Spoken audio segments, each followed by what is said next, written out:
Сподобалось, runāšu krieviski.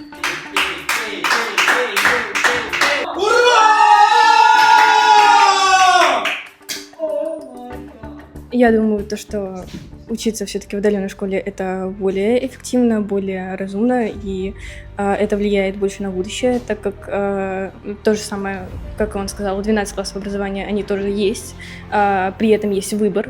То есть, как я уже говорила, в нашей школе можно учиться и самостоятельно, и можно также учиться с помощью занятий онлайн, которые проходят каждое утро.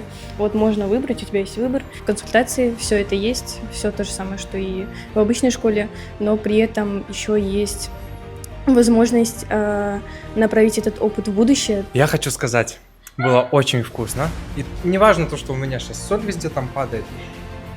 Хочу сказать одно. Я хочу, чтобы мы выиграли.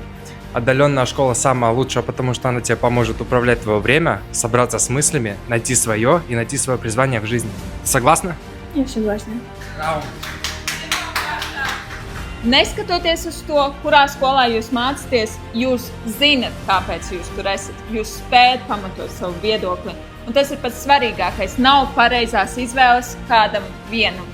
Katrs atrod savu. Man ir prieks, ka jūs ar pārliecību varat argumentēt, kāpēc jūs izvēlējāties savu. Un tas ir arī aicinājums pārējiem paskatīties šos argumentus un atrast savu ceļu savā nākotnē. Paldies jums visiem! И мы счастливы! Un tagad ēdīsim pizzu beidzot! Urā!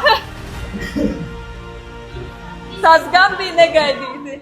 Droši viena ir vegetārā, viena ir gaļiņu.